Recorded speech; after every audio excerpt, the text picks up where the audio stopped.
Good evening, everyone. Well, it's Carpo here.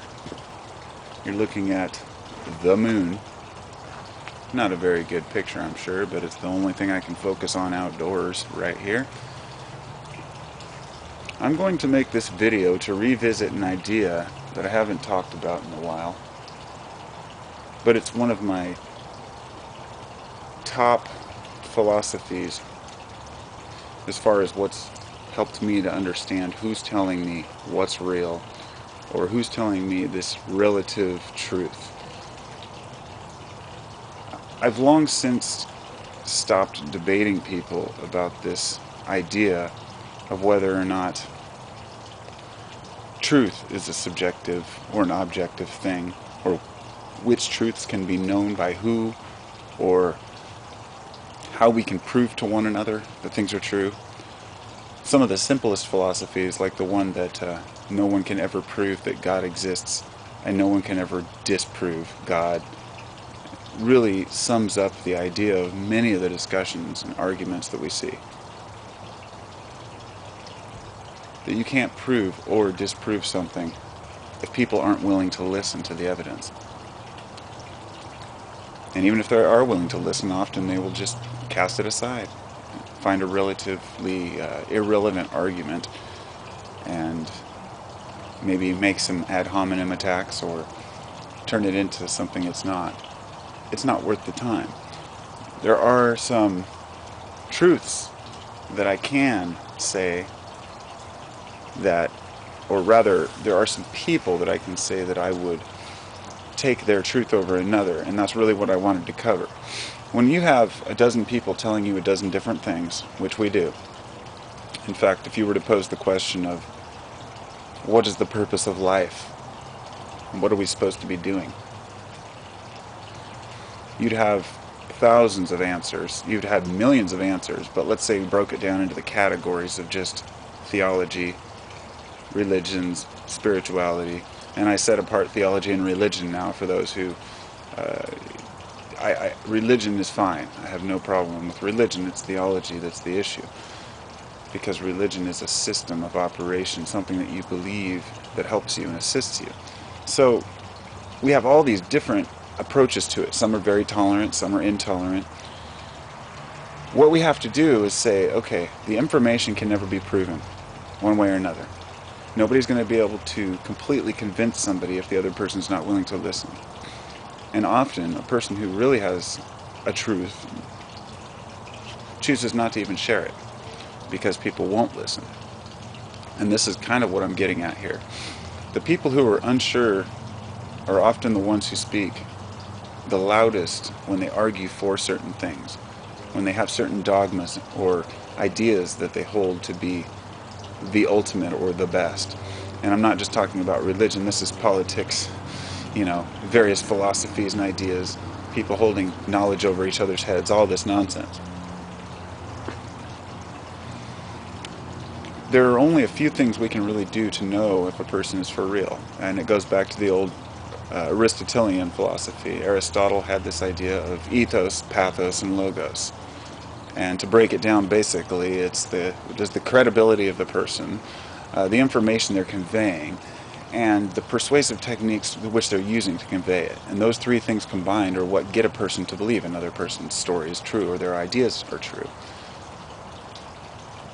So you have to analyze the idea that they're presenting. Sometimes the idea is so ridiculous that no matter how good they sound or no matter how well they speak or how smart they are, the idea itself is in dispute before it even becomes an issue. So it's not even worth arguing. Sometimes an issue is a little more difficult, such as the details, let's say, of reincarnation. And let's say you have three people telling you, what the details are to your afterlife or whatnot. And then you have the choice to say, well, the information presented all sounds about the same. How about the person's credibility? And if the people's credibility are all the same, it comes down to the method in which they convey their message. If a person becomes very hostile, belligerent, ad hominem attacks, or something, something that shows that they lack in conversation skills, you can often find that the idea that they're trying to convey is just as weak as their argument. And I'm not going to go as far as to say that any person who can't convey their message well or can't speak properly is a liar or they're wrong. That's not what I'm getting at. But rather, if you take a general view, if you were to take the average between all of the people, you can take one subject, let's say Holocaust deniers or the flat earthers or the people who let's take the holographic moon theory, or the fact that the sky is a projection. A lot of people believe this, and they're out there really believing it and really trying to convince others that it's true, and they even believe it. So there are two things that they're lacking, which is first off, their credibility is lacking because they have no real evidence, but more often than that, it's the way that they convey their message. They become hostile, and that's when you know that it's often not worth the discussion with the person.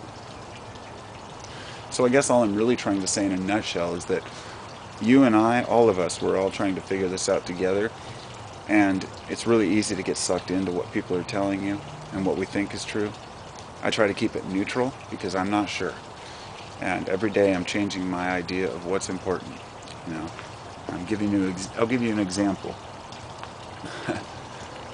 I believe that in order for a person to properly manage money, they have to completely abandon that idea of having money. In other words, they have to become totally non-attached to money. And this is what I've come to the terms that money is not the problem, right? But I went through a phase where I wanted to make money. Then I went through a long phase where I had completely renounced money. I have no interest in money.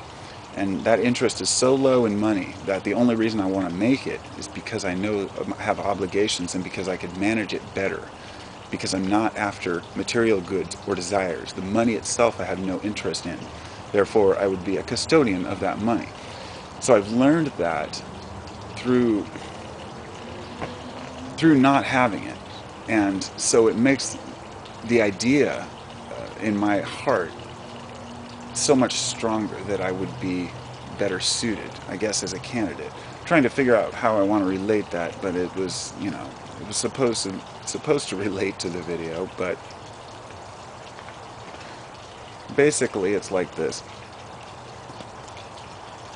There are a lot of people telling us a lot of things, and it's really easy to see through the ones who aren't sure of themselves by their behavior and the way that they act. And I've seen that people who really have a grasp on themselves and the world around them have a much broader perspective of things and are able to therefore phase out much of the negativity, much of the nonsense, and many of the people who are out there. You can start to see through people. You start to see through ideas. You start to see the true intentions behind people because you're able to compare that behavior to your own or to things you've witnessed before. So in that sense, I guess experience is the mother of wisdom. But we can't rush wisdom and we can't rush experience. So we're going to get burned, we're going to get lied to, and we're going to get fooled. Just have to remember that when we do get fooled, don't let it consume us. This is why whenever I get into something new, I give it a week or two before I start talking about it to everybody, because sometimes it's not as interesting after a week, and that's cool. That's how it is. So I bid you all adieu, and hope you're all doing fantastic on this fine evening. So I'm going to go fly to the moon, and I'll be back before the sun's up. Namaste.